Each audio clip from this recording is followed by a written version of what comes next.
Yeah, I got some today. Okay. I'll follow up with you. All right. Great.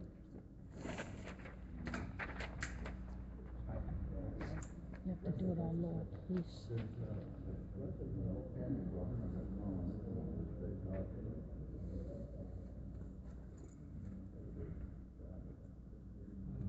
There's one right here.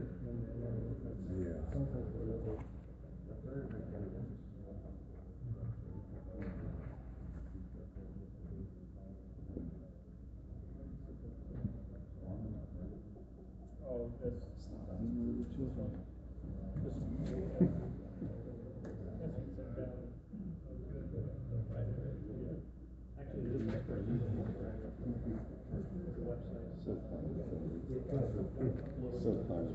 Did you just say all of it? Yeah. Yeah. The worst part is that I use it like right. Yeah.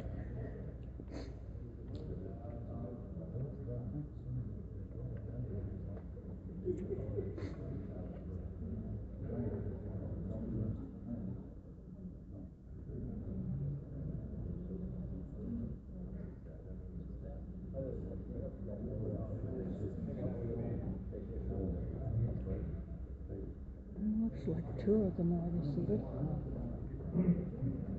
No, but those are just staffers. Oh, okay. They're probably just sitting up there. Do you have a copy of the letters we got there? Yep. Mm-hmm. The back and forth? Yep. Oh, the emails? Mm-hmm. Yeah, just a second. Sort of out of order, but the dates read right. Thanks. So, There's this. that's what we initially sent him. Right? This is their reply, and then our final reply. We haven't received anything back from that. Okay. You want the letter as well? That's the IUB. Okay. Or is that This is the brand. Oh yeah, I'll take that. Yeah. Yeah. That would be next step. Thanks. Sure thing. And there's going to be hearings through Thursday? These are deliberation rules. Okay. The hearing happened, like I said, I'm not sure if I've got the right word. That's all right. Yeah, they are from 1 to 4 p.m. each afternoon, today to Thursday. And if the board needs more time after that, they'll schedule more time. That's all right. Thank you, sir. You bet. Do you have a password for the Wi-Fi that we can connect to? IUB guest 002. 002. Thank you.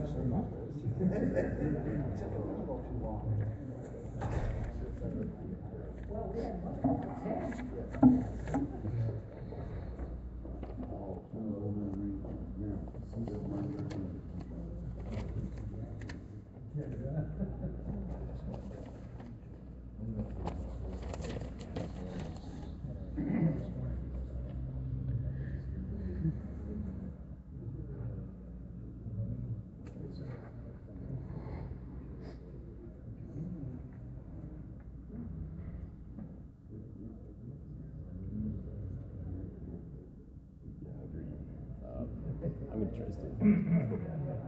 I haven't had lunch, so I'm gonna get hungry, and then I'll get crankier, and then it's gonna be a bad situation. I ate before I came over here, so. Didn't quite have time. Well, since I was still at home. Yeah. Yeah, I'm live right now. We will. Yeah. But Emily Harmon took them, so she's probably gonna put them on the internet soon. If you want me to send them to you later, I can. After this right now. Oh, okay. Let me see if she's emailed you then.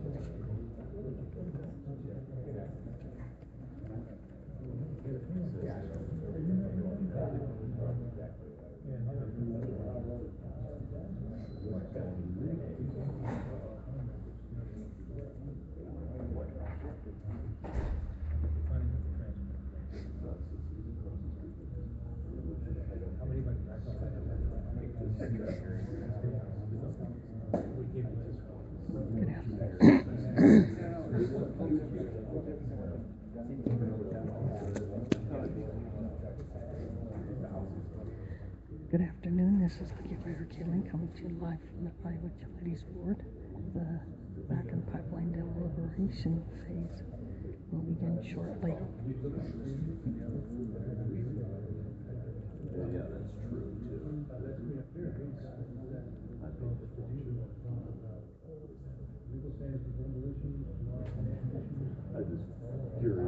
I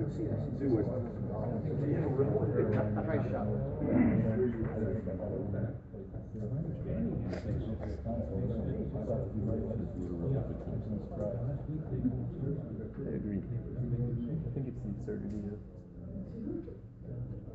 our whole economic system, away from capitalism.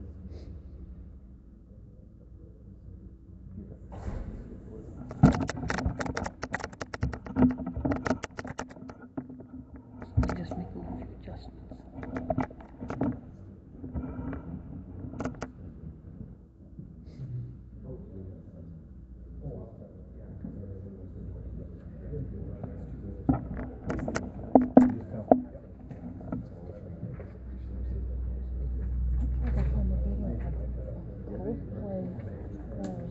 Just leave no block and all these views. But I couldn't find it on YouTube yesterday. So I don't know if that actually said No bot. got released separately or not.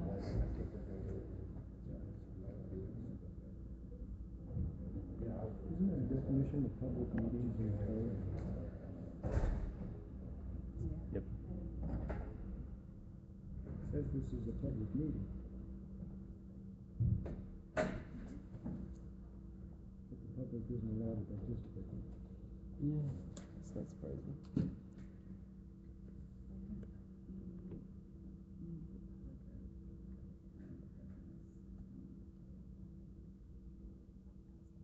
They can spectate, they just can't participate.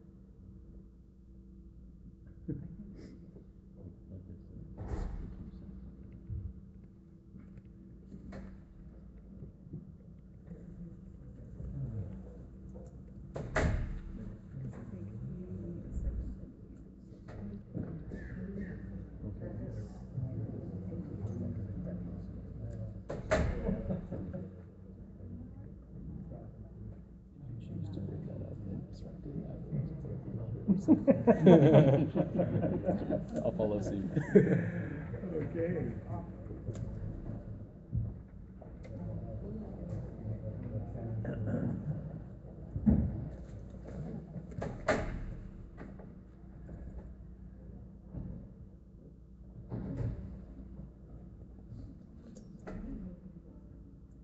This was gonna be like the first thing when they had the public hearing takes, but I thought this was gonna be packed. I was a little bit surprised there. Yeah. Isn't The it usual? weather may have played a factor. Well, that's true too. I was, even in Boone, the DOT had a hearing scheduled on a highway project tonight, and they canceled it. And I know north of, Yeah. people were saying even north of Ankeny, it wasn't very good. Up in northern Iowa, Yeah. the city closed schools. We had folks who were going to come down for days, and Oh, really? they canceled. Is that right? Wow.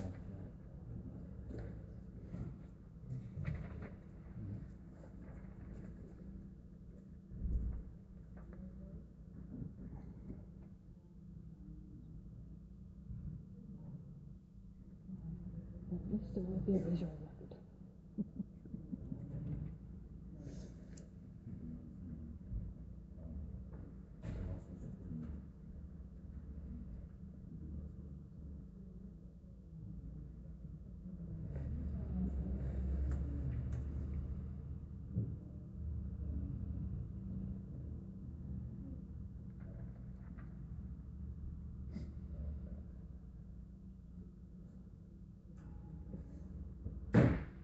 The Iowa Utilities Board is now in session. Today's date is Monday, February 8th, 2016 at 1 o'clock p.m.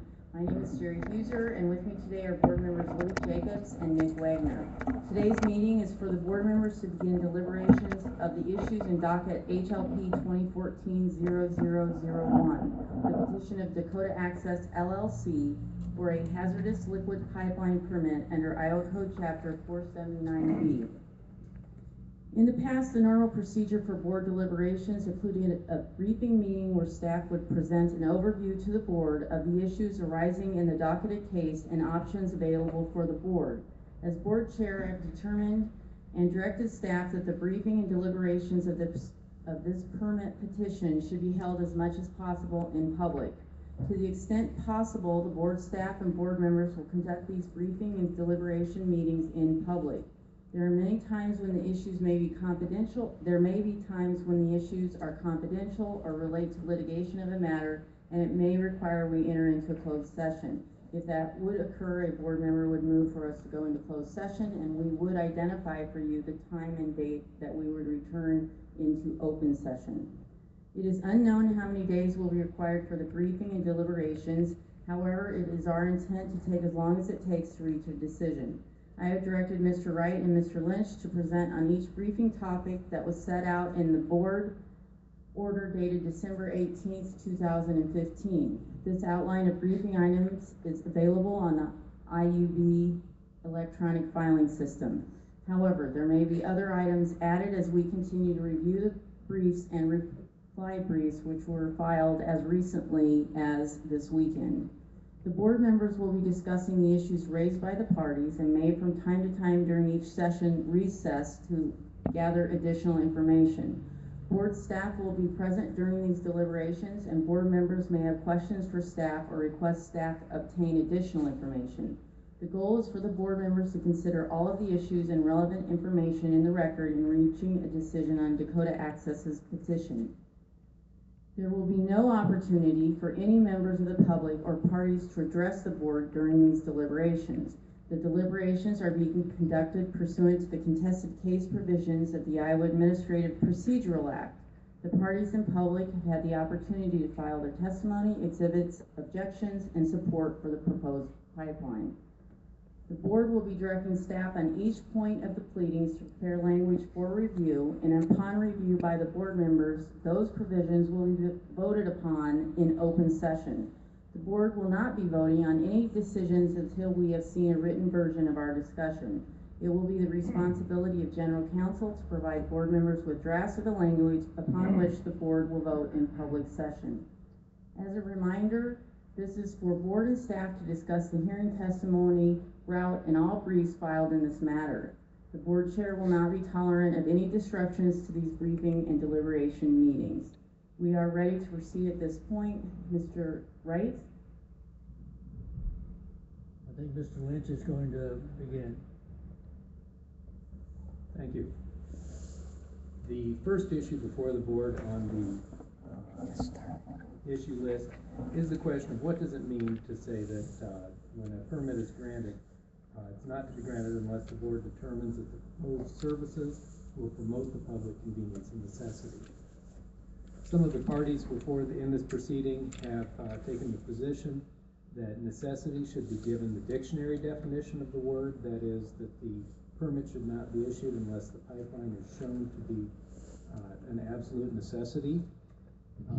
Other parties, including Dakota Access, have taken the position that the courts have applied a different legal definition to that term, public convenience and necessity, and it is one that is less than an absolute necessity, but instead involves a weighing of the public benefits that will result from the proposed project against the public and private costs and detriments associated with the project. That seems to be where the courts have come out on that issue, but it is up to the board to decide how you want to apply that standard here in this proceeding. And if I may, when Your mic, Mr. it's on. It's on. Can you hear me now? Is that okay? Yeah, just to kind of broaden that discussion just a little bit. When we're looking at the statute, of course, establishes a standard of public convenience and necessity. Lemongrass, $7 a stick. I would remind everyone that they should please turn their cell phones off. It happens to the best of us. Not a problem. Continue, Mr. Wright. Okay, so in looking at that, the first issue, as Mr. Lynch explained, is kind of the legal basis for that and what the precedent is. But I think in looking at the total list of issues, what the board is really presented with is the various issues that the parties have presented that they believe should be considered in determining whether the public convenience and necessity has been met. And in arriving at that, we're prepared to go through each of those and kind of describe what the parties have discussed with regard to those and the arguments they've made. But all of those will be involved in your ultimate decision of what you consider the statutory standard of public convenience and necessity entails. So that's kind of the process that we're going to follow. And so it's going to be kind of a discussion where we set those issues out, and then the board can ask questions, or if you need additional information, then we'll provide that.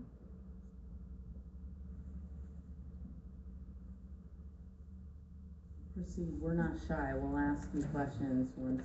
So I think the first question is, and as Mr. Lynch laid out, do you have any questions about the precedent, the legal precedent, or any of the cases which were raised, or any of the arguments raised by the parties with regard to the actual legal standard that has been established in Iowa for what the statutory language means?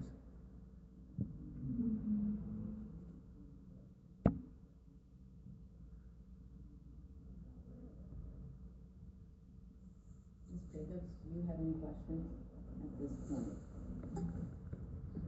Not right at this point. I think as we get into the lists of things, I fairly understand the arguments made by both sides on the issue regarding this particular piece. Mr. Wagner? I also do not have any questions at this time as it pertains to the specifics of DCM, but I agree with Mr. Wright's assertion that there are probably issues that will move around to it.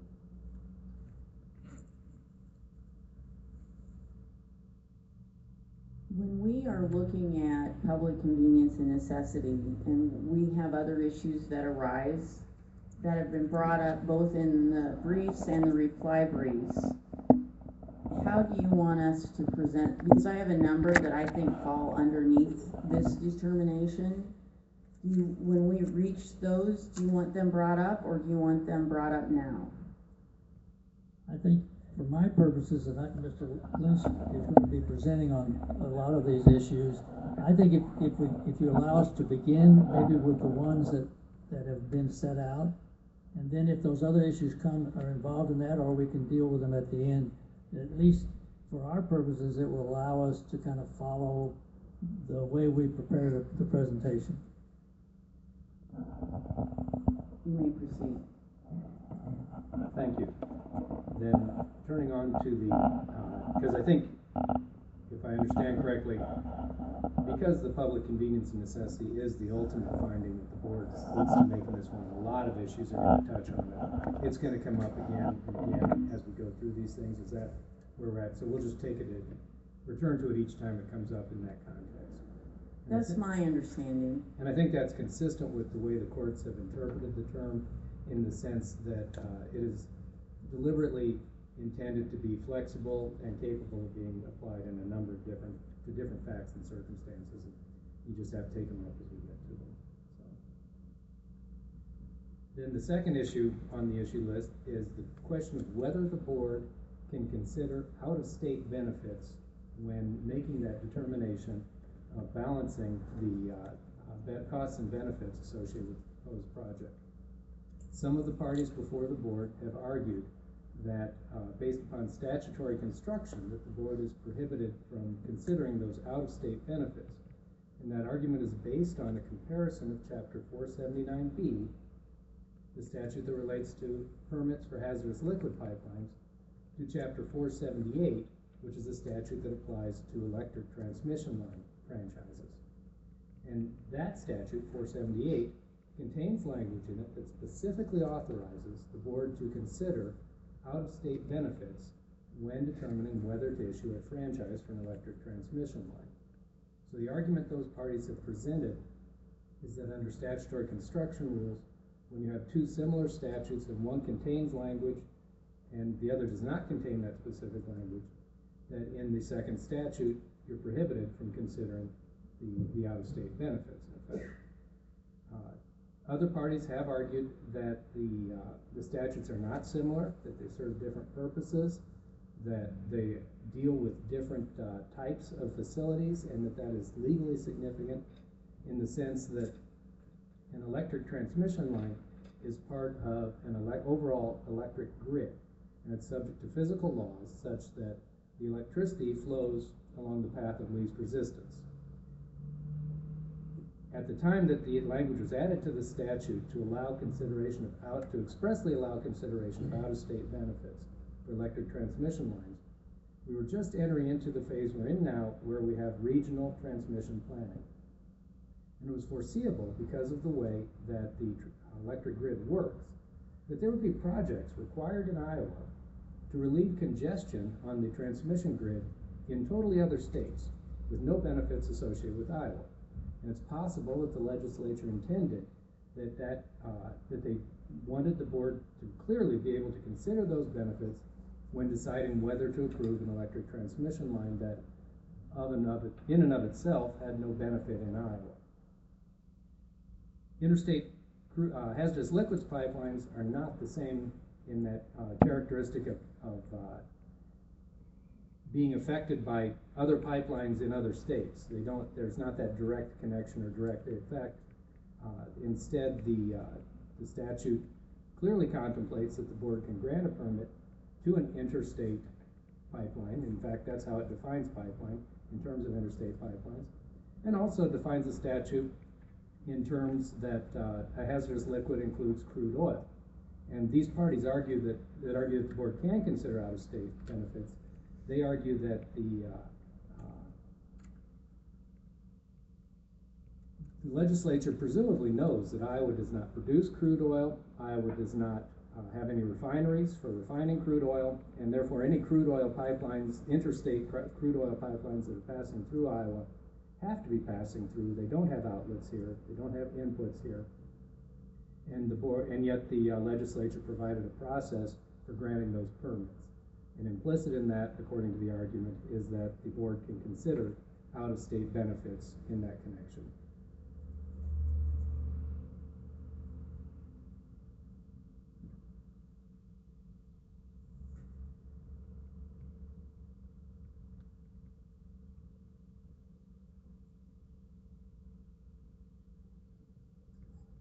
Do you have any questions? Just also want to verify, knowing that there have been other pipelines approved by this board or this commission when it was the Commerce Commission, there's precedent on the issue of dealing with interstate and out-of-state benefits. Are there some court cases regarding that? There is some precedent. It is not, that our research has revealed so far, it is not so clean or clear as you might hope on some of those questions. For instance, there was a crude oil pipeline that came through the state of Iowa, carrying crude oil to refineries in Minnesota. And the record there was that the vast majority of that oil, when it was refined, produced refined petroleum products for the state of Minnesota. But it did serve about 6% of Iowa's need as well. So there was a piece of Iowa's overall benefit there that we really lack in this case.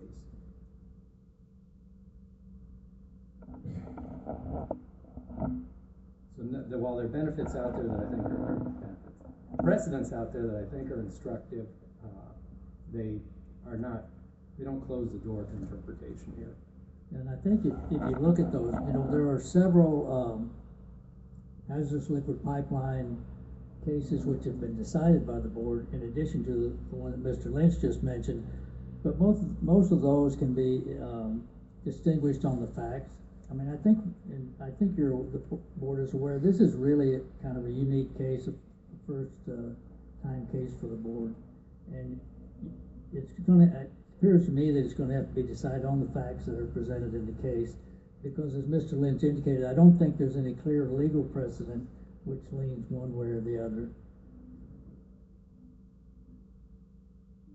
Mr. Wright, how is this different than the two previous hazardous oil pipelines that have been constructed in the state, and obviously approved by either the board or the commission or our former body?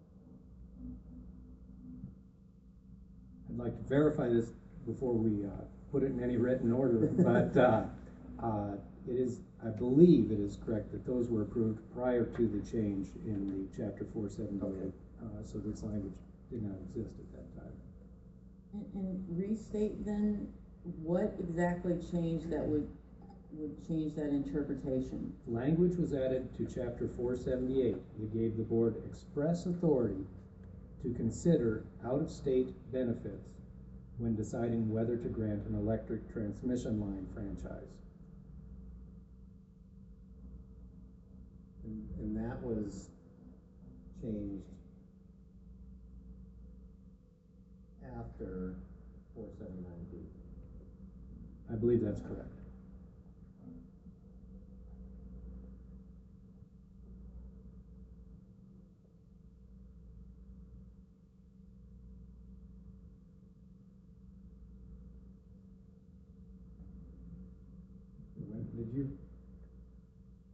When did you say that was changed? I want to say 98 or 99, but I'd have to verify that.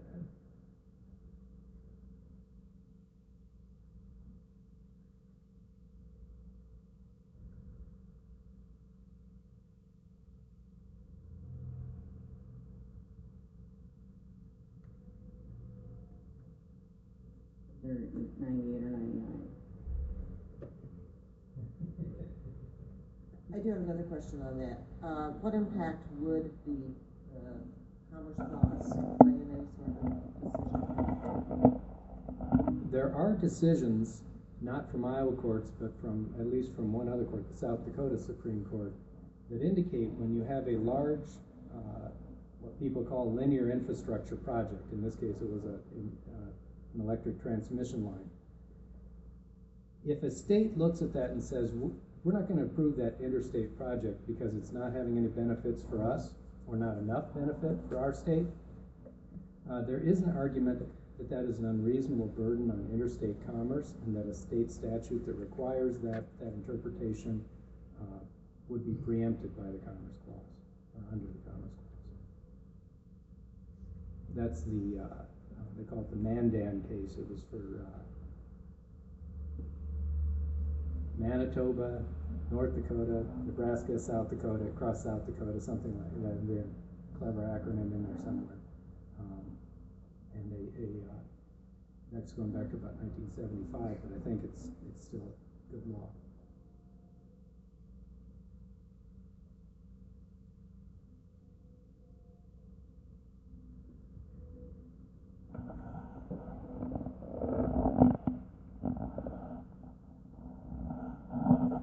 And have there been any changes to 479B? Or do you know when the last change was, and was that occurred? I suppose I can look it up myself.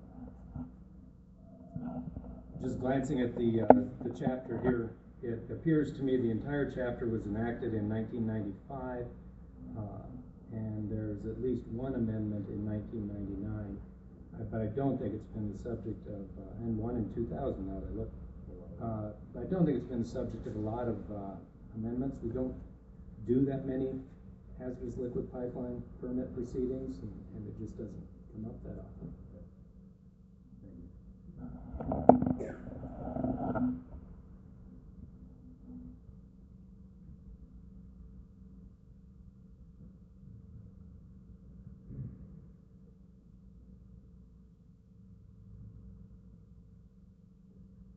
Mr. Wright, as Mr. Lynch, as you know, one of the things the board has struggled with is the large number of different reply briefs, and we were hoping that being able to separate out each section, provided us with a little more ease in putting them together. I don't know that we anticipated, or I didn't, that some of the reply briefs would be just as long as the original briefs, but is there anywhere where it sets out, or have you put together anything that sets out, okay, here's the Commerce Clause, here are the people that responded to that, here's this case? I would like to have something like that. We don't have it yet. I think it's the only way to be sure that we address everybody's issues. Well, it's probably not the only way, but it's a good way. Let me stick to just Board Member Jacobs' question on the Commerce Clause. If I asked you to tell me which reply briefs had responses? Could you tell me that?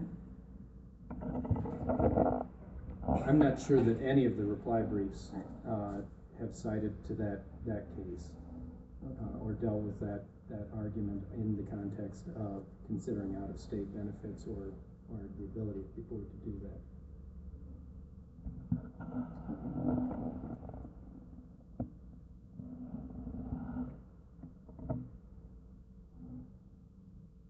That was staff's own research that brought that mandate case forward.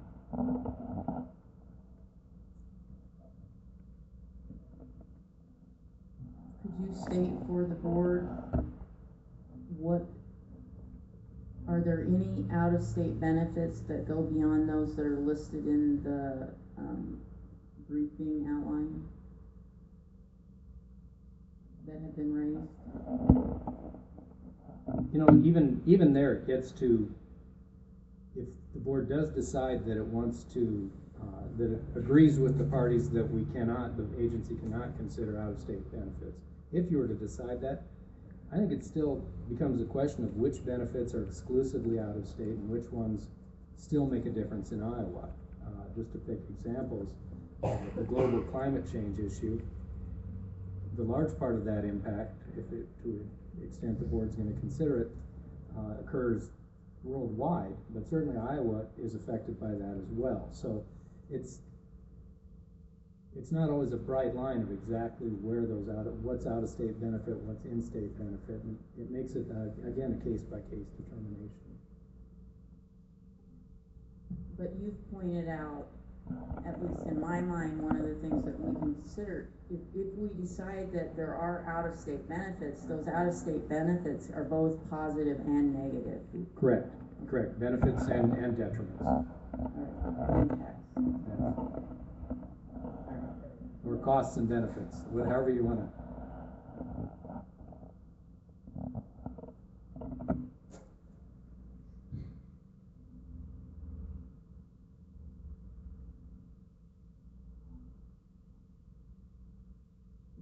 Okay, we'll move on to that brings us to the global issues, and the question of, first one on the list is under the heading of climate change.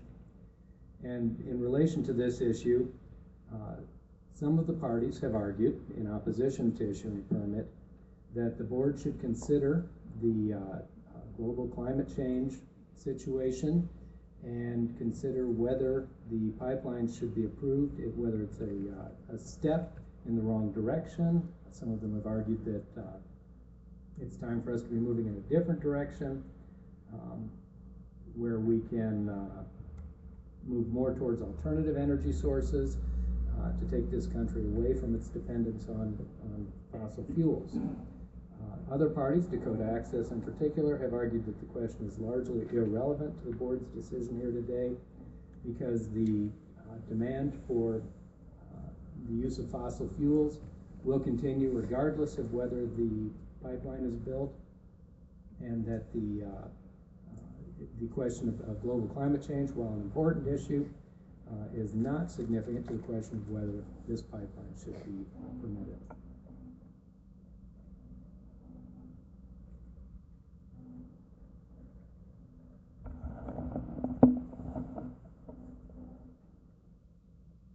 Either do you have any questions? No questions. I'd ask if you have any statements, but I do have an overarching question before we get too much further on this list of kind of what I would call significant issues, but under the overall topic of the PCN. The ability of the board to weight some of these different issues, whether it's on the out-of-state benefits or costs, whether it's on climate change and all the issues that were laid out. But the board has the ability to weigh the relevancy versus some of the other issues, might give more weight to one and less weight to another. Is that appropriate? Yeah. The way I would look at it is, I think you need to start with the overall legal analysis of what standard is created, if there is one in the statute and the legal precedent, for what public convenience and necessity is, and then you have decisions like the one about does the difference between 478 and 479B affect your decision, and if so, does that require you to limit your discussion of just in-state benefits, or you think that you're allowed to address out-of-state benefits? And then when you come to the specific issues like global warming, then you have to decide, do you believe that fits within the scope of the statutory standard, which is public convenience and necessity, and then you have to weigh the evidence that's presented on each of those issues to see where you think that evidence leads you, or what do you think that evidence shows. So you kind of have a process, an analytical process of walking through that, I think, for each of those issues. And the only thing I'd add to that is that some of the issues are interrelated, and because in the end it's an overall balancing, I believe it's an overall balancing of the costs and benefits associated with the proposed pipeline, you really need to know all and consider all the elements, the factors that are going to go into that balance before you can make that final decision. Rather than, I guess what I'm trying to say is, rather than consider for each factor separately, does this promote the public convenience and necessity, is it against it, and take them in isolation. I really think that the better approach is to take them all together at the end with and decide how much weight each one is entitled to in your deliberations.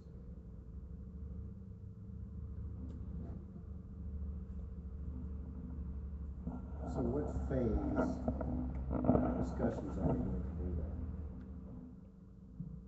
Are we going to go through the entire list and then we'll come back and go, yeah, this goes in, no, this doesn't go in, this goes in partially? That's one way to do it.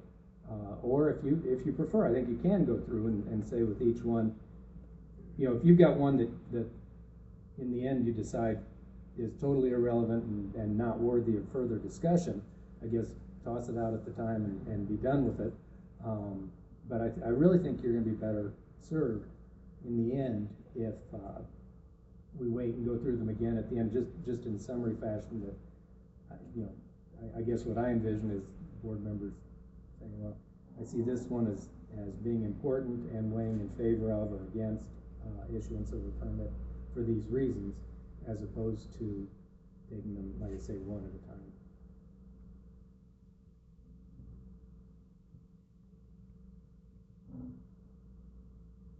I mean, I guess to give you a concrete example of that, when you look at the issue of global climate change, you really see a variation or a sub-issue under that in Part C5, the national alternatives to crude oil pipelines, where the parties have advocated that the U.S. as a whole should be turning away from dependence on fossil fuels and turning towards more use of renewable energy sources. Obviously, that ties back to climate change. They fit together. So I think it's important to kind of get through them all once.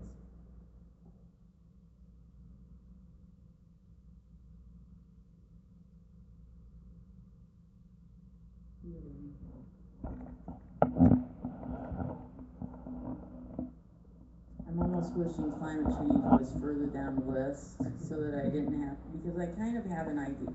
I mean, I know what I believe, and having witnessed Mr. Wagner before speaking on different things outside of this, I have from my own knowledge a belief of where he probably is on this issue, and we will probably never meet.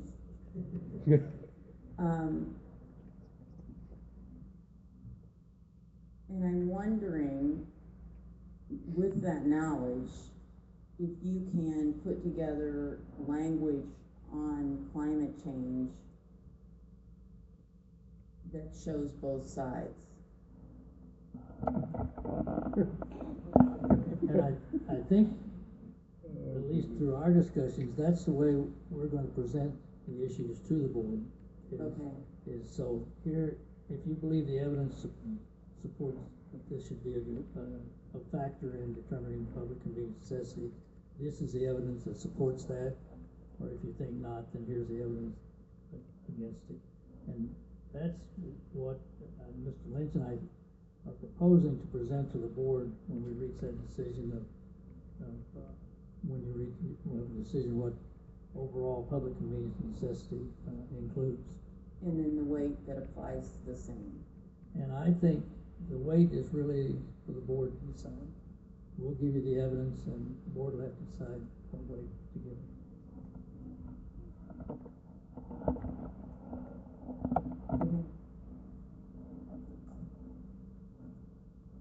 The next issue on the issue list is described as World Petroleum Market or World Market, and this issue really goes to one of the interveners. The main coalition presented an argument that the purpose of the proposed pipeline is not to deliver oil or the refined products to foreign markets, but primarily to deliver the oil and refined products for domestic consumption. And some of the other parties that are opposed to issuance of the permit took issue with that statement, noting that even at the time of the hearing, there was no legal prohibition on the sale of refined petroleum products to foreign markets. There was a prohibition or a ban on the sale of crude oil in the foreign markets, but even that ban has been lifted after the hearing, such that now the crude oil could be sold directly into the foreign markets. However, Dakota Access has argued that the demand for this light, sweet crude that comes from the Bakken oil fields in this particular area, in the Midwest refineries, is very high. In fact, they're importing that kind of oil now for those refineries, and that the likelihood of the marketplace is that the oil will stay in the domestic market simply because there is demand for it here, that there's no reason to pay for shipping it around the world.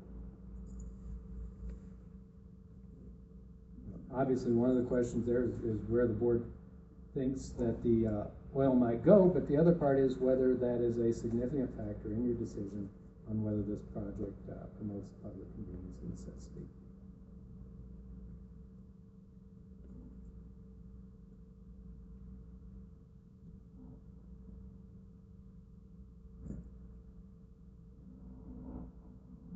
I got sidetracked for a minute, which happens, but this reminds me of, do we have the ability to tell any of these parties that they have to file a table of contents when they didn't, so that we can find the pages more easily?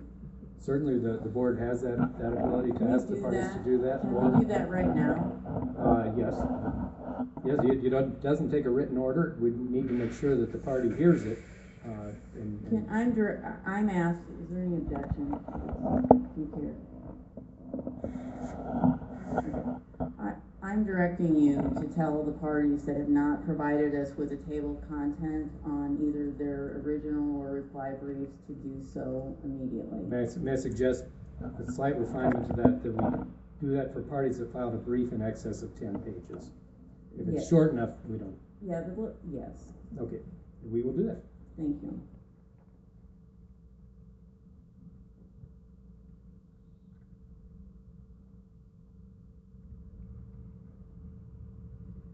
What happens when things happen after the hearing that weren't part of the record that are part of the brief? I mean, I know that there were a number of questions that were asked, what ifs? What if this happens? And some of the people didn't want to answer. And so we have to have those type of responses. You know, we aren't dealing in hypotheticals. Well, now that's occurred. It's part of the briefs. How does that apply? If I may use a specific example that I've already mentioned, right. The fact that the crude oil ban has been lifted. In terms of that, if the board thinks that that is a factor that you wish to consider in connection with your decision in this case, then my suggestion would be that the board take official notice of that fact. It's a legal event, but take official notice of that fact and give the parties an opportunity on paper to dispute what the board's interpretation or conclusions from that fact might be, and then that could be factored into the decision. if a party asks for a hearing on that and can establish that there are in fact real factual disputes associated with that, then I'm afraid we'd have to reconvene the hearing in Boone to go through that, or consider other alternatives that, whether we could do a short hearing depending on what's involved, perhaps do a short hearing by telephone or some other mechanism to try and get to those fact issues. Well, I can tell you, I'm gonna circumvent a whole lot of trouble there, I think, hopefully. The fact that you can or can't export oil, well, that's a law, it's a law, right? That's correct. And it's not gonna weigh very heavily on my decision. So, I would hate to go through all that machination for something that I don't. To me, it doesn't matter whether you can or can't export. That does not weigh real heavily on me in my decision, or nor do I think it will. Maybe you guys are of a different opinion. Maybe you do want to go through that machination, but it just seems like that's a lot of. And if I understand at least part of your reasoning correctly, it's that it was always legally permissible to sell the refined products into the foreign market. So all we're really talking about is the difference of where this oil gets refined. You know, is it significant to you in your decision to say that at the time of the hearing, the oil could only be refined in the United States versus now the oil can be refined anywhere, just as it always could be consumed anywhere, if I'm stating that correctly.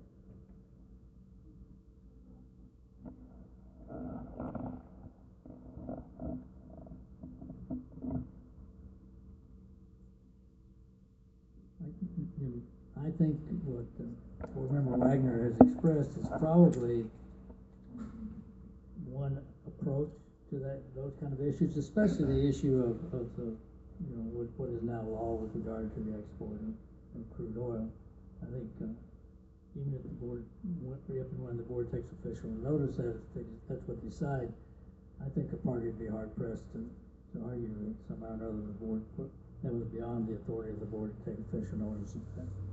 And I took your comments only to mean here are all the wide-ranging options that you have, and that's correct. I was that trying you're to informing to us. cover the whole spectrum of options, not to say that any of them are more or less likely than any other.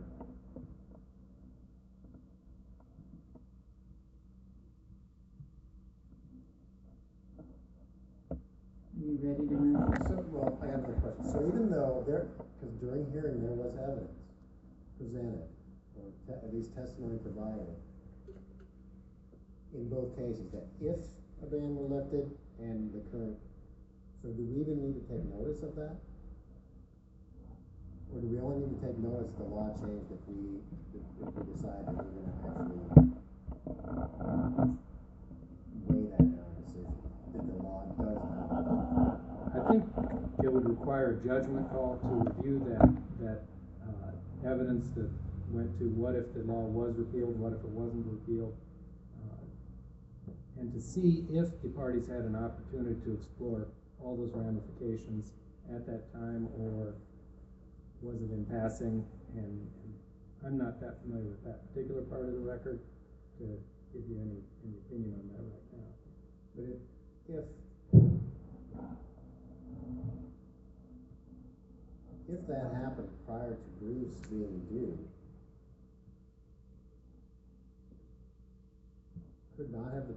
couldn't the parties have addressed that in briefs to say, hey, look, the law has now changed, here's what's happened at hearing, we heard this, and this, and those circumstances changed?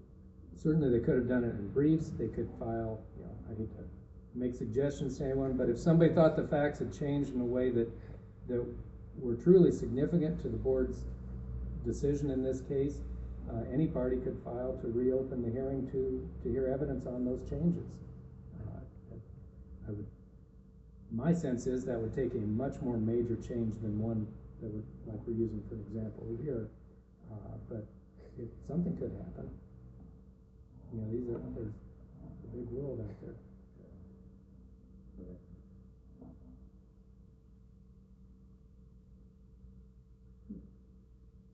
Mr. Wagner, I look at this as yet one more option of which you have to weigh and not.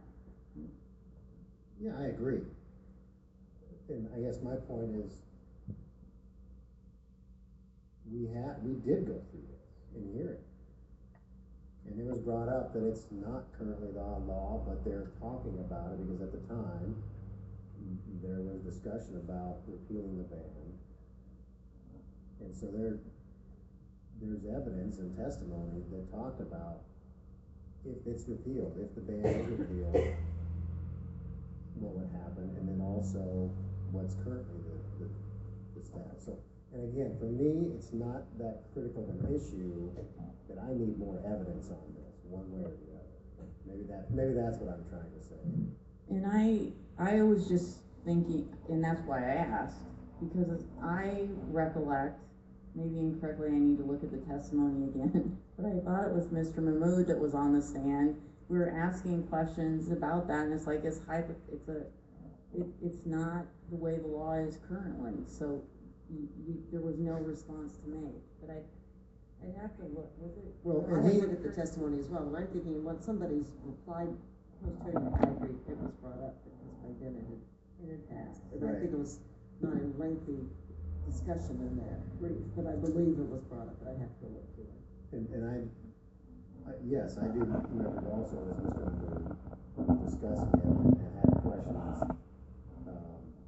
posed to him, and his responses were, yeah, that's not currently the case, but if it happened, it wouldn't be likely because the demand for that oil is not overseas, it's in the Midwest refinery. That's my recollection. So that's why I'm saying he did answer it, even though it wasn't the law at that point. There's testimony evidence that if it were to be the law, that was his response. What I hear you saying is that we already have that, if any way we use that, then it's there, and the information is in the testimony if we direct staff to go back and look. Yeah, I think so, and that's why my question was, okay, well, if that testimony already exists, would we even have to take notice of the fact that the law did change, so that ban was lifted? And I wasn't thinking that when I asked the question. I just think he was providing us with the options. Yeah.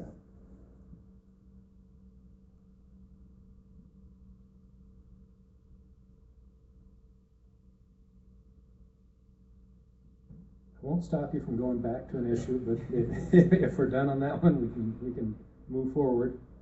The next two on the issue list are, at times have been listed separately. We've identified them together here: energy independence and energy security.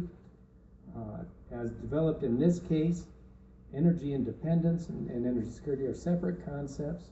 Energy independence is the notion of the United States standing alone in terms of its energy, it's meeting its own energy needs, trying not to rely on energy inputs from other countries. The parties have been, I think, largely in agreement. That's not really the issue or the claim in this case, that the Dakota Access Pipeline would affect the nation's energy independence, but instead that it would affect the energy security of the country, which is defined in terms of the number and variety of energy options and choices available to supply the national demand, and that to the extent that the proposed pipeline would provide an additional means for bringing the Bakken oil to market, it would provide some incremental benefit in terms of increased energy security for the country.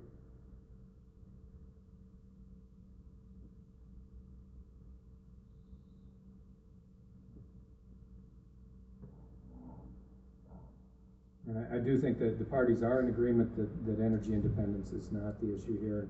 And on the energy security question, I think it really comes down to the board deciding how much is that incremental benefit worth in your overall consideration in terms of having one more alternative for getting this oil to market.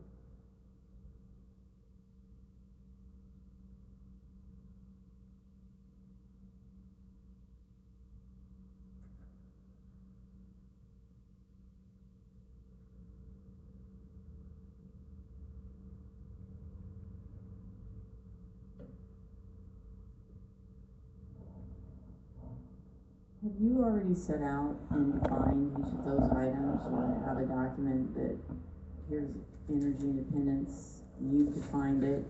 Like is there a written document that says that? There is, we have the staff draft, analysis has that information in it. It comes largely from the briefs of the parties. What we don't have right now is citations back to the evidentiary record for that. That's something that we'll add in as we clean this up.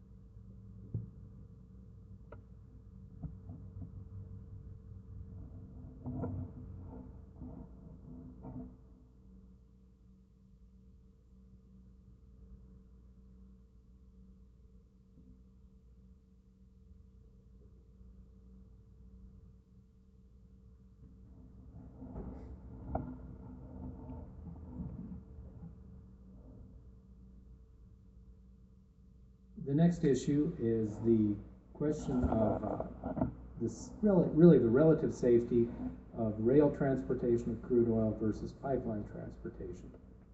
Dakota Access has argued that pipelines are a safe way to transport crude oil, that over 99% of the product transported is delivered safely, and that record has been improving in recent years even as shipping volumes have increased. Dakota Access also says that pipelines have a better safety record than other modes of transportation for crude oil, including rail, relying on data from the United States Department of Transportation, showing that rail has about 3 times as many incidents per ton mile of crude oil transported as pipelines do. Other parties have argued that the evidence regarding the relative safety of transporting crude oil by rail or by pipeline is not so clear. Sierra Club, in particular, has relied on the same reports as Dakota Access for the proposition that both rail and pipeline have demonstrated improving safety records in recent years, even as shipping volumes have increased, and both modes deliver more than 99% of the product safely. Sierra Club, however, notes that the National Transportation Safety Board, an investigative body, has identified increased pipeline safety as one of its top 10 goals in the coming years. Sierra Club also points out, and I apologize, I'm going to read to you a little bit, that during 2013, more than 800,000 gallons of oil were spilled from railroad cars, but over 5 million gallons of hazardous liquids were spilled from pipelines. That's in calendar year 2013. Sierra Club acknowledges this is not an apples to apples comparison, but says it shows that there is no substantial evidence that pipelines are safer than rail for transporting crude oil.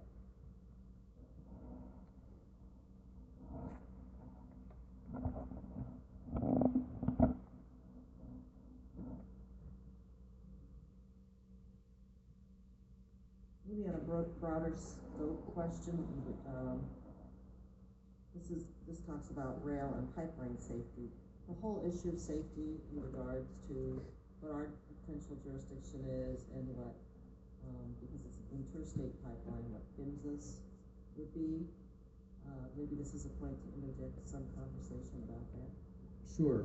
PHMSA is the Pipeline and Hazardous Materials Safety Administration, something like that. And that is the federal agency responsible for inspecting and ensuring the safety of hazardous materials pipelines in the United States. Because it's a federal agency with a unified federal program that covers all the states, it does preempt states from engaging in those kind of inspections and our own inspections or enforcement unless we do it as a part of the PHMSA program. We do that on behalf, with respect to interstate natural gas pipelines. We've engaged in that federal program and conduct those investigations on behalf of the federal agency in that case. But with respect to hazardous liquid pipelines, the board has not undergone that process. My understanding is that there just aren't enough hazardous liquid pipeline miles in Iowa to make that a justifiable approach. Instead, we've left it with the federal agency to do that. Now, that all applies to the pipeline once it's in the ground and constructed and in operation. There is the question of whether their safety is a relevant consideration for the board in connection with the decision of whether to grant a permit in the first place. And some parties have argued that the board is preempted from touching or considering safety issues at all. But others have argued that Iowa Code Section 479B.1 defines the board's duties and obligations in connection with the permitting of hazardous liquid pipelines to include protecting landowners and tenants from environmental or economic damages which may result from the construction, operation, or maintenance of a hazardous liquid pipeline. And those parties have argued that that gives the board the authority to consider the safety of the pipeline or the risks presented by the pipeline in connection with making the determination of whether the pipeline will promote the public convenience and necessity.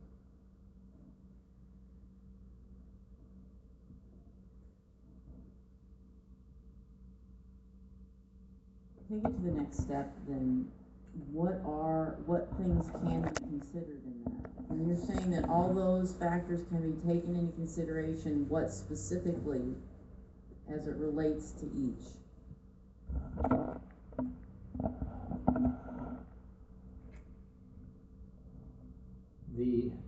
I think what that is saying is that the board, in deciding whether to grant a permit, does have the authority to consider whether the proposed pipeline represents an unreasonable risk of danger to Iowans, or whether it represents a safe alternative means of transportation, and that the agency, if it concludes that the pipeline represents an unreasonably dangerous alternative, can deny a permit on that basis without running afoul of the federal preemption of safety regulation of that pipeline.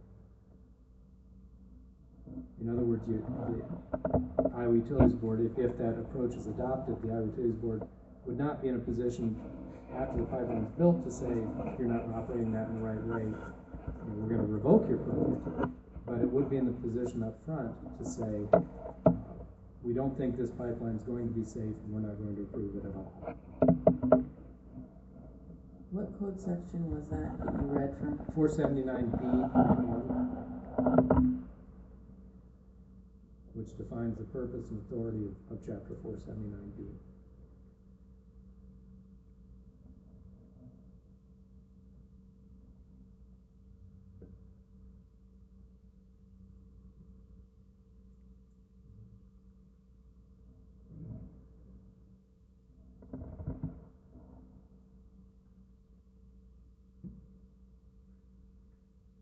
Lost my issue sheet.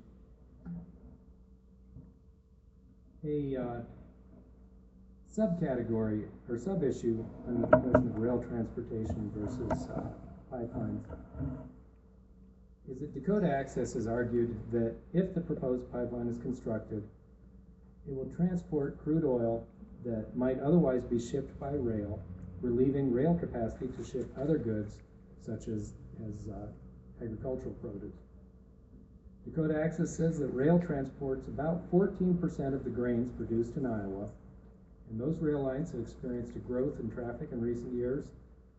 In some years, that has produced constrained rail shipping capacity that has had an adverse impact on the market for agricultural products due to higher shipping costs and potentially more limited shipping options.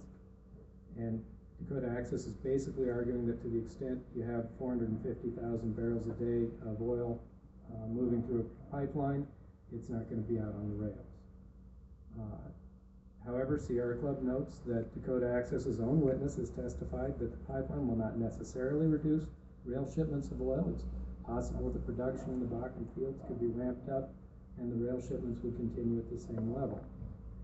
Sierra Club also argues that crude by rail will continue to be attractive to shippers because rail is more flexible and can send the oil where it needs to go, where the market demand for it exists at any particular times.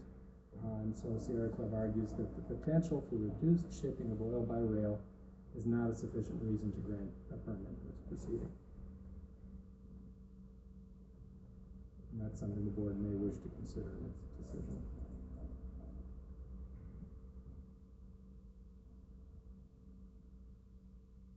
There was a significant amount of evidence on the whole rail versus pipeline issue, as well as on the shipment of agricultural products. And it's an issue that you may want to go back and review that evidence again if you think that's a significant consideration. I know there's a lot of evidence there, especially some of the reports that were filed that may weigh one way or another in your deliberations.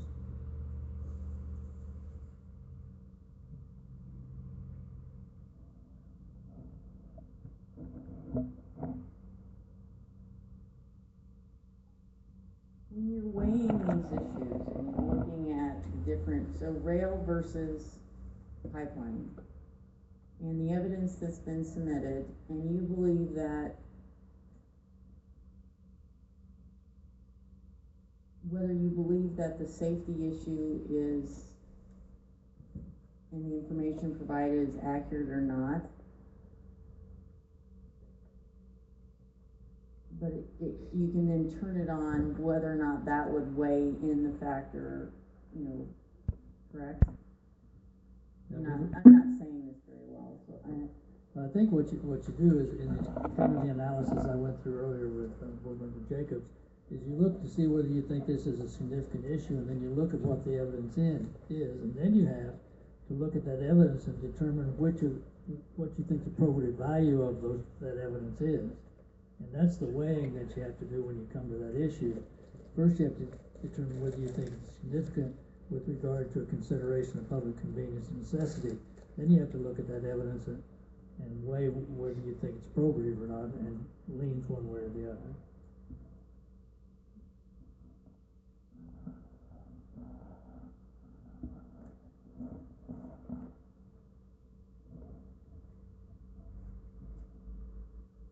And as we discussed before, what staff will lay out for you is the evidence on both of those sides when it comes to your deliberations and issuing the order, and then the board will have to weigh what that evidence and determine which they think is the most probative or which is probative.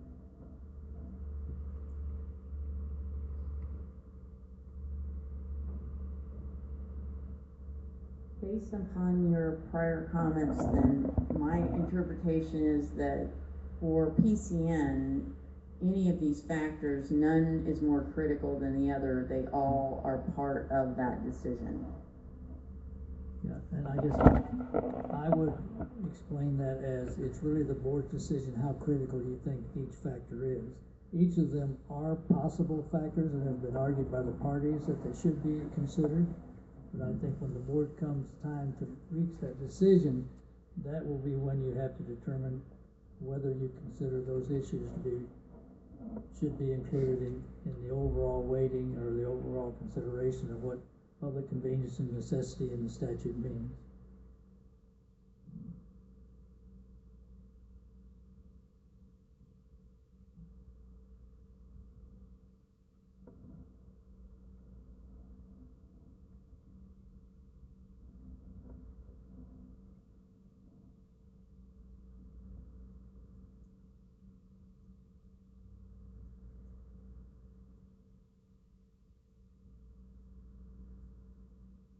The next issue on the list is the matter of the depletion of Bakken or Three Forks oil reserves. Some of the parties opposed to issuance of a permit have argued that recent trends in production from the Bakken and Three Forks fields show a sharp decline in oil production from the region and a significant number of a significant reduction in the number of active drilling rigs in the region. Mr. Puntney pointed out in his hearing exhibits 1 and 2 that a number of oil companies have recently exited the Bakken region. And from those facts, these parties conclude that the recoverable oil in the Bakken area may be depleted in the relatively near future, meaning that the proposed pipeline, if built, would be a benefit only for a short period of time at best. They argue that this is not a scenario that demonstrates public convenience and necessity. Dakota Access has responded that there is no credible evidence in the record that the Bakken Three Forks oil reserves have been depleted. Instead, they point to the fact that a number of shippers have committed to long-term take-or-pay contracts to use the capacity of the pipeline, and these shippers clearly are putting their money down on the belief that they will have crude oil to ship through the pipeline for a number of years into the future in order to get benefit from those contracts. Dakota Access disputes Sierra Club's claim that there's been a recent sharp decline in production, saying instead that it's only a slight dip, and that the reduction in fact is minimal when compared to the increases in production over the longer term.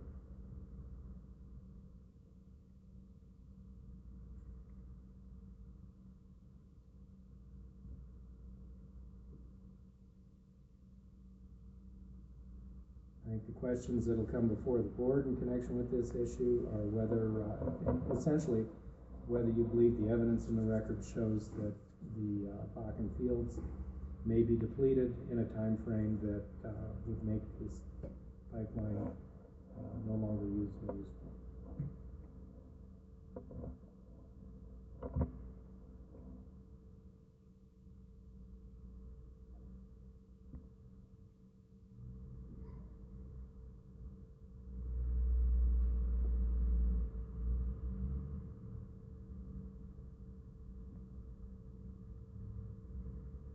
Turning on to the next issue, which is listed on the sheet as the National Alternatives to Crude Oil Pipelines. I mentioned this one earlier.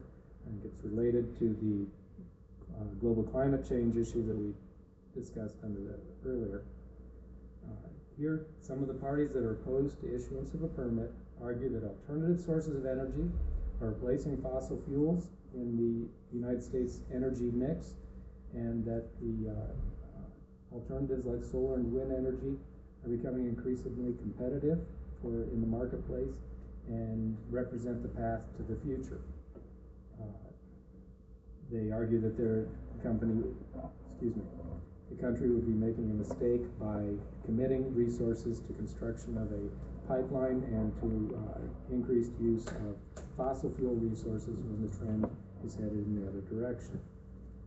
Dakota Access has responded that there's no evidence in this record of any national alternatives that would serve a similar purpose to the proposed pipeline. Solar and wind, while they're useful energy sources, are not alternatives that can replace all uses of crude oil, such as motor fuels, chemicals, and other products that rely on petroleum products as inputs.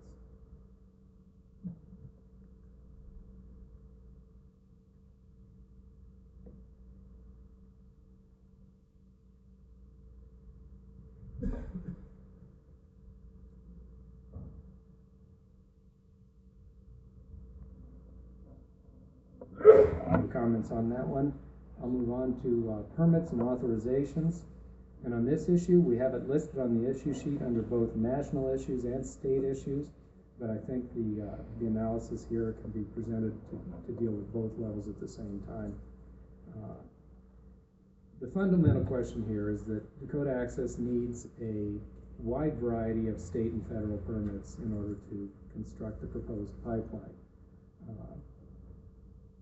Dakota Access argues that the only permit the board should be concerned with is the one under Chapter 479B, and that the board can make the determinations required under that statute without having to wait for other permits or authorizations to be granted. And in fact, the Dakota Access argues that in some ways the board should go first on its decision ahead of some of the other permits in order to more narrowly define the route of the proposed pipeline so that the other agencies have a better idea of exactly where the pipeline is going to be when they're considering their issues and deciding whether to issue the permits that they have authority over. Those parties that are opposed to the pipeline have argued that a variety of things in connection with particularly in connection with the Section 404 permit, which is issued by the U.S. Army Corps of Engineers. That permit requires that there be archaeological and environmental review prior to obtaining that permit to cross these lands under federal jurisdiction. I believe it's about 71 miles of the total 340 odd miles across Iowa. They believe that process is not being adequately pursued and that the board should delay a decision in this case until the Section 404 permit issues are resolved, which may shed light on whether the board should engage in or require a similar archaeological and environmental review for the remainder of the mileage in Iowa. Dakota Access has also taken, the Sierra Club has also taken the position that Dakota Access has not demonstrated adequate consultation under the National Historic Preservation Act, and Sierra Club concludes that the board should not grant a permit in this case until Dakota Access has carried out its burden to show that it has complied with all the federal permit requirements. Similarly, Sierra Club has taken the position that the Dakota Access has not made satisfactory progress in obtaining a state permit to cross sovereign lands, and that the board should delay its decision until adequate progress is shown in that connection. And I think this provides the board with a little different aspect with regard to public convenience and necessity, because I don't think there's a dispute about the permits and authorizations that Dakota Access needs. The real question is, should you issue a permit before Dakota Access has obtained all of those permits and authorizations? And I don't, in the reply brief, they have, Dakota Access has committed to providing those permits and authorizations to the board prior to beginning construction. So that's really the issue that's kind of before the board is that sufficient with regard to granting the permit, or should the board wait until they've seen those and before they issue the permit?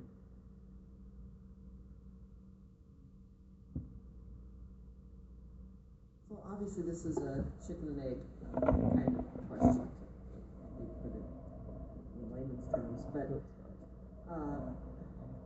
other projects that have come before this entity or its predecessor, did they all have permits in place ahead of time? Was there some sort of, you can have some, but you have to show us before you do things? Is there any precedent here on this topic? Anyway, or you can't vote until it's in place, and after this period is The board's precedent on this is typically, its usual practice, let me put it that way, has been to receive the information from the applicant as each permit is granted, or as they make progress towards those permits or authorizations. But in the end, to issue a permit, not to wait for all of them to be issued, but instead to issue the board's own permit when it's ready to do so, subject to the receipt of all of the other required permits and authorizations. So that if the company is then unable to obtain those permits or authorizations, then the board's permit effectively becomes void. If the company has to agree to conditions or to changes to the project in order to obtain some other agency's permit, and if those changes are significant to what the information that was underlying the board's decision, then it may be necessary to come back to the board and reopen the record to consider those changes. So like a lot of these things, there is a wide variety of facts and circumstances that can arise here, and they pretty much have to be dealt with on a case-by-case basis. I think that's the real precedent that's here.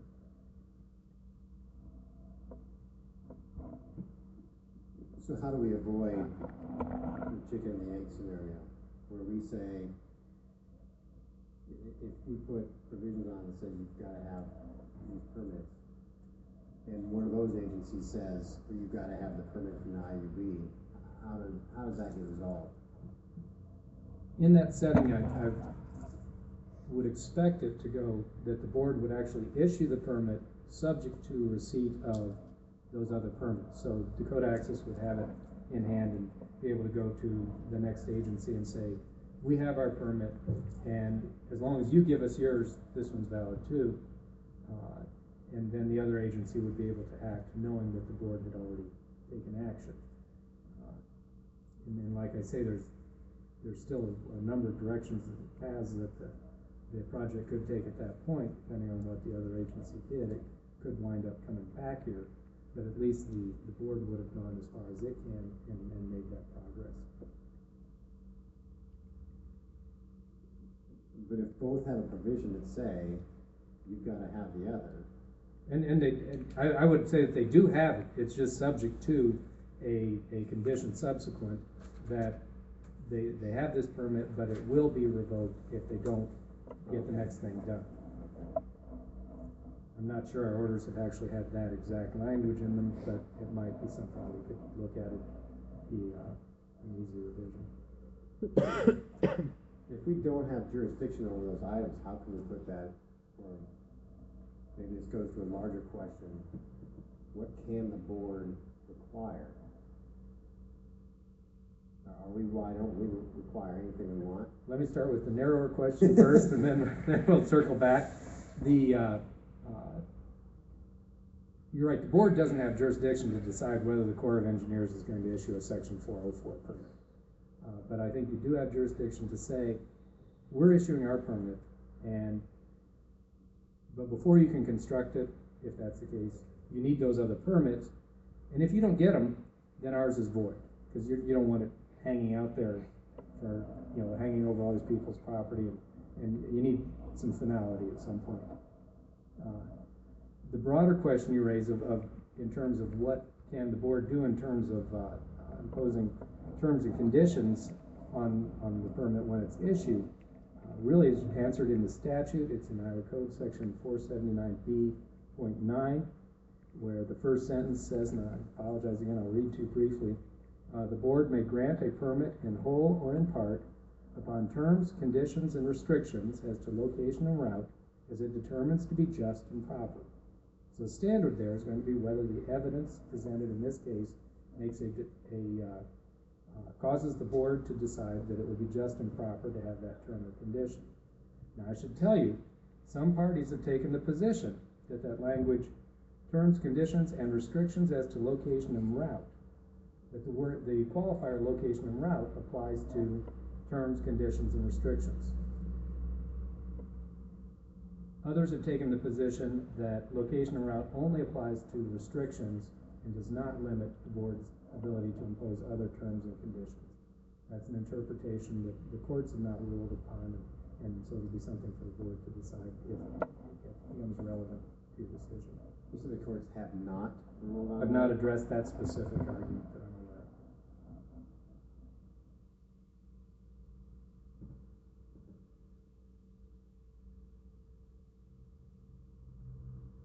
So depending on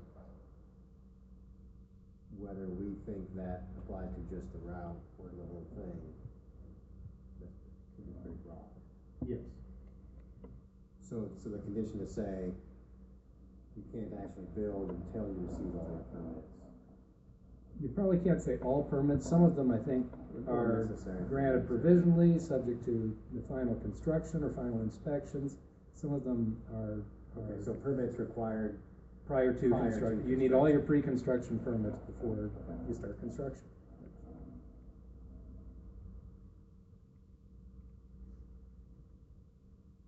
And so those conditions, well, it's pretty, I think, pretty clear that the location and route, we can apply any conditions. If we, not that I'm advocating for this, if we decide that instead of 48 inches, there should be 10 feet, that be considered a restriction to the location and route or construction? I would say that that would be a condition related to the location of the pipeline, and if the record before the board supported putting the whole thing 10 feet down, that would be a decision that would be within the board's discretion.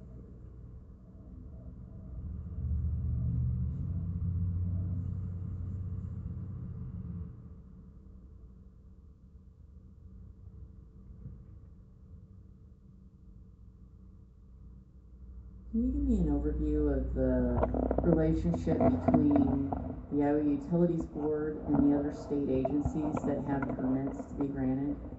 What conversations at all have we had with any of those entities related to the permits that that are in front of them? And maybe more clearly, have we said to them or asked them to participate in any way in presenting to us information?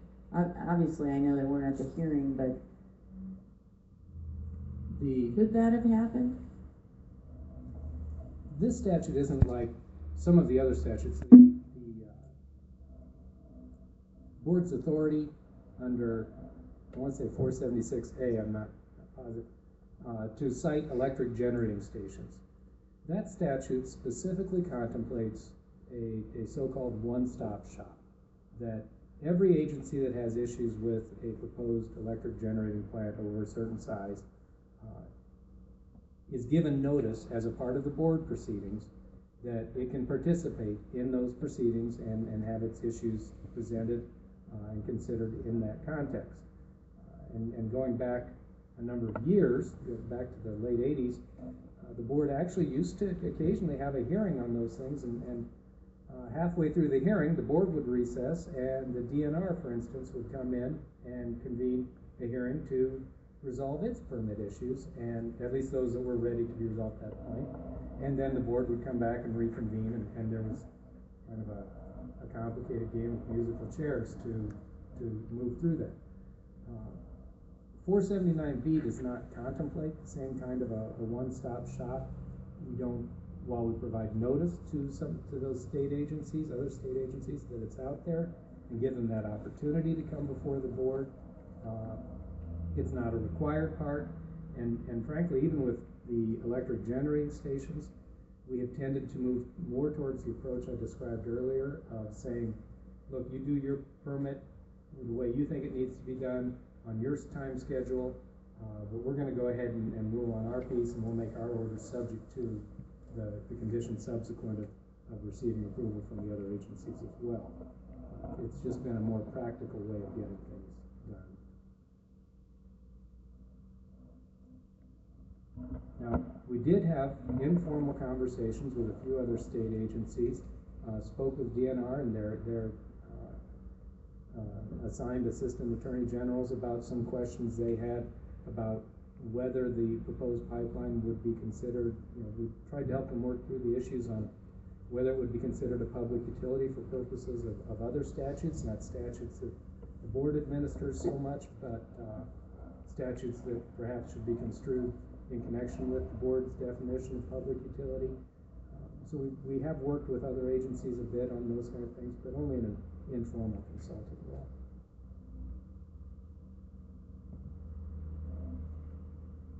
Does the Iowa Utilities Board have the authority to state that for any given permit, we have certain conditions or expectations? From another agency? Yes.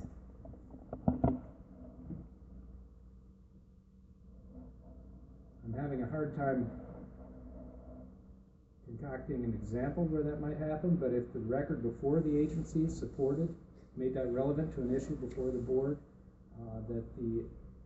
I believe the OCA brief would probably have an example of, we think these things need to occur. Would the Utilities Board have the authority to require the provisions that were set out in the OCA brief? That's a little different issue, because I think if I remember correctly from the testimony and from the evidence, that none of, the OCA's testimony did not go to permitting, but was more conditions to be placed on the actual construction, route. I agree, I'm just, some of those relate to permits, though, I mean, in my mind, if a permit's going to be granted to allow you to go in and perform some action, there's a requirement that you have a permit first for that action. And if a part of that requires specific things to happen, or during a given time of year, how do we ensure that that becomes part, or can we, part of that permit?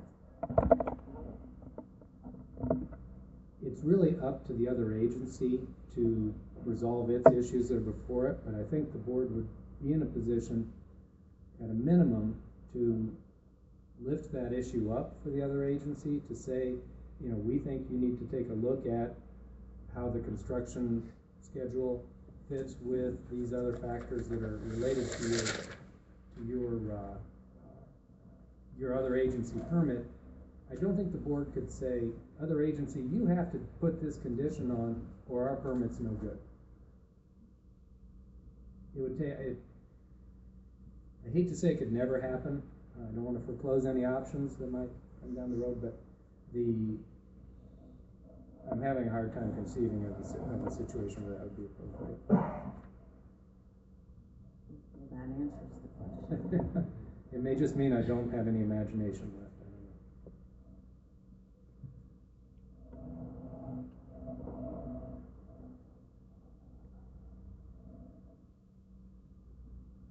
Clearly, however, we can set out which permits have to be obtained, whether or not the petitioner believes that they have that they have to get it.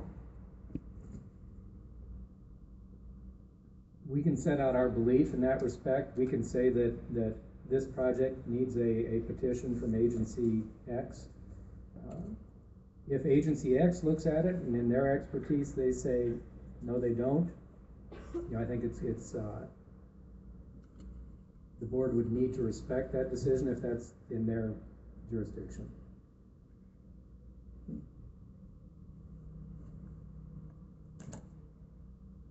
The next section of issues on the issue list. Push my button. The next section of issues on the issue list is the state issues.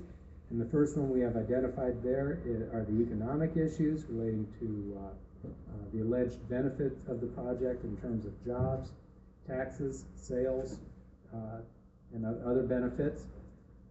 Here, Dakota Access has argued that the proposed pipeline project would bring significant economic benefits to Iowa, including construction jobs, permanent jobs, increased property tax payments, and other benefits. The Dakota Access notes that in at least one past case, the board has found that the economic benefits of a project, including private economic benefits, are sufficient to show that the project will promote the public convenience and necessity. Excuse me. Here, Dakota Access provided an initial estimate of economic benefit to Iowa and Iowans of approximately $1 billion. Opponents of the project took issue with some of those estimates and the inputs used by Dakota Access to arrive at that figure. But as some of the witnesses have stated, even if the magnitude of the benefits can be disputed, it's clear that there will be economic benefits to Iowa and Iowans from the construction of the pipeline. Dakota Access also points out that even if you accept the objections of the opponents and adjust the calculation of economic benefits to reflect those objections, it's still the model predicts a projected benefit of $787 million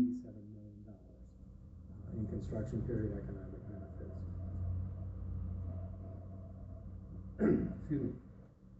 Those that are opposed to the project have argued that any economic benefit to Iowa resulting from construction of the pipeline will be short-lived and modest, and that much of the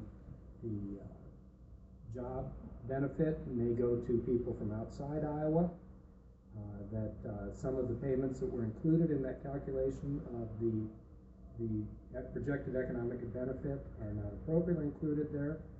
They take issue with the question, for instance, of Dakota Access included the economic benefit associated with paying for easements for the pipeline. Those that are opposed to issuance of the permit have argued that those payments for an easement merely represent compensation for a loss, do not represent new value that is being created by the project. They also note that in the calculation of economic benefits, Dakota Access has included expenditures for materials that cannot be obtained in Iowa, yet they were accredited as Iowa benefits.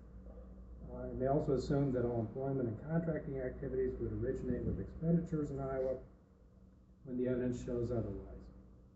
Finally, the opponents have alleged that there's insufficient idle construction capacity in Iowa for a project the size of the pipeline, meaning some of that construction capacity, that is, some of those jobs, would have to be supplied from outside Iowa. So there are some disputes relating to exactly what the economic benefit of the proposed project would be.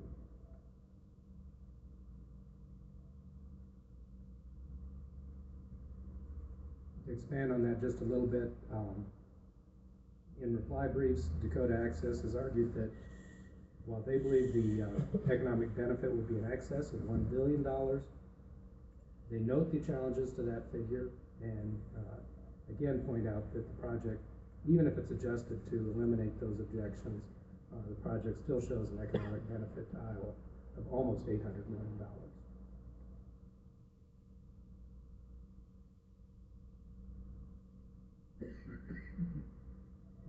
Kind of an unrelated.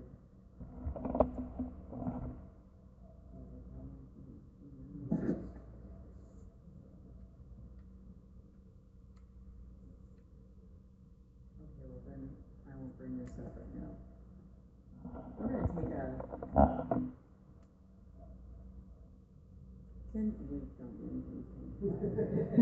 We're going to take a 10-minute break and we'll be back at 2:40. We'll recess.